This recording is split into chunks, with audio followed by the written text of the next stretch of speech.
Hi, my name is Erin Watson. I'm a senior. I'm taking off Brian Bacallion on medications on February 19th at 12:30. Scenario is Kelly Smitty is a 33-year-old female with an admitting diagnosis of pneumonia. She has a past medical history of hypertension, chronic obstructive pulmonary disease, and angina. Her most recent set of vital signs included a temperature of 98.2 degrees Fahrenheit, a heart rate of 58, a respiratory rate of 24, and blood pressure of 88/60. Her oxygen saturation is 90% on 2 liters per minute via nasal cannula.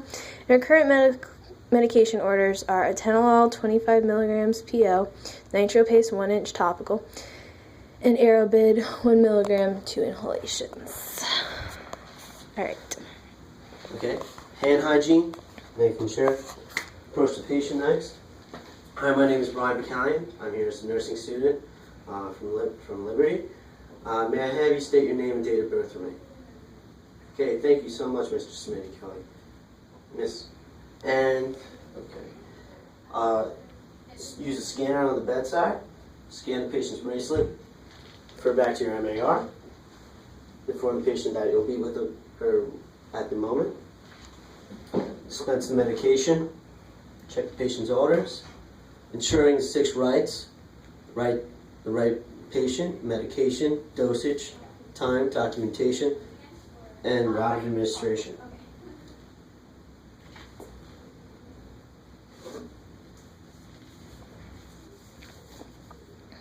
The medication's been dispensed.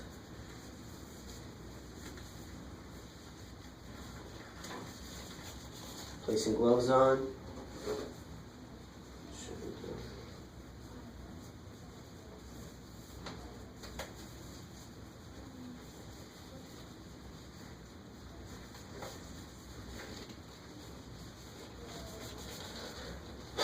Okay.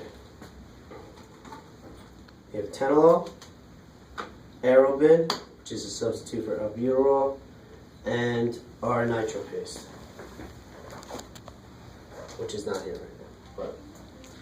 But next, well, Miss Smitty, I need to assess your vitals for the moment. Demonstrate that on the patient for blood pressure, respiration rate, heart rate, pulse rate, and then refer back to your MAR. Meds are still here, and check dosage amount. Verify that by calculating it and verifying it through another nurse as well throughout the order, and then going to make sure that we bring this to the bedside for the 3rd check. As we're at the bedside, we explain the effects of each medication, making sure that the patient's familiar with the medications, and if they happen to refuse the medication, withhold it and report the reason why. If the patient happens to be dysphagic, difficulty swallowing, refer to the index, or more importantly, just go call the pharmacist to confirm what can be crushed or put into a liquid, mixed into a liquid form, so the patient is more comfortable self-administering the medication. As we're at the bedside, we go over each medication at a time. So this is atenolol, 25 milligrams. This is an oral medication. It's going to lower your blood pressure, and that's most important. It's a vasodilator. It's a slower, it's a faster effect with a less of a half-life. You may experience nausea, vomiting, some weakness or headaches, but it's more important that we are monitoring your blood pressure and maintaining it at a more stable state. Assess the patient's ability to swallow medication, as we said before. This will be prepared in a cup as well. And after the patient took it, provide some liquid, and they could drink it with, of course. And then we're going to use nitro paste. It's not here, but what we would do is nitro paste is a vasodilator, and it's going to be a slower acting medication, but it's going to have a longer lifespan. It has to be changed daily once, and it's a topical medication which we would use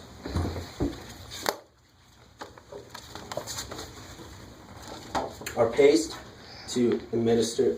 We would line it up to an inch according to our order, and it's spread right across the chest, right across here, and then applying a pad and tape to it to make it adhesive, and scanning the medication right before using it.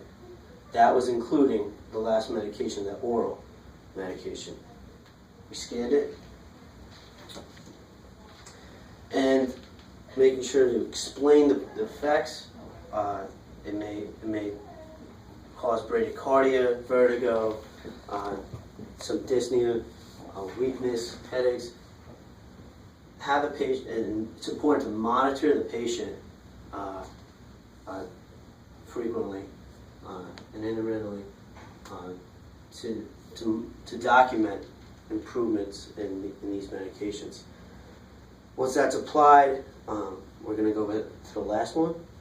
This is a substitutes Aerobid. Have the patient, when preparing the medication, inform the medication. Okay. This is albuterol, Aerobid. This is supposed to be a bronchodilator. It's gonna, what you've been experiencing according to our vitals is that your respiration rate is 24. So you're breathing fast and you're trying to compensate. This is gonna expand your lungs, and you're gonna get a more deeper breath, and you're not gonna breathe as fast. And so in doing so, you may experience some side effects of some dizziness, vertigo, and bradycardia, hypotension, or hypertension. But it's more important that we accommodate your needs.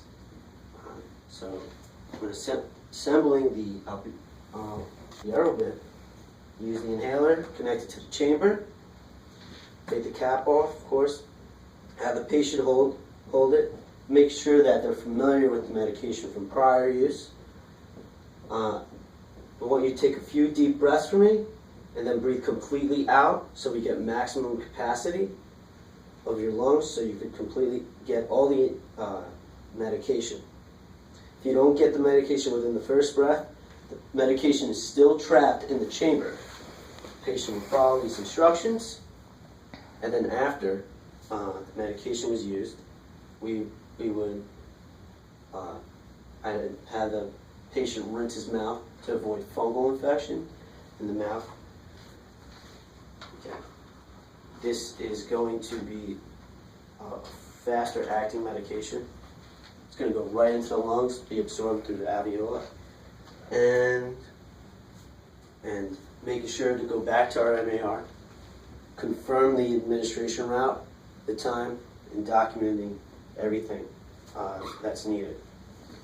As we said, we scan the medication right before administration. The patient's familiar with the medication, and if the patient, and if there's anything else, I'll be back with you momentarily to check up on you for your results, and everything's been done here. Enjoy your rest, and that concludes the clinical skills.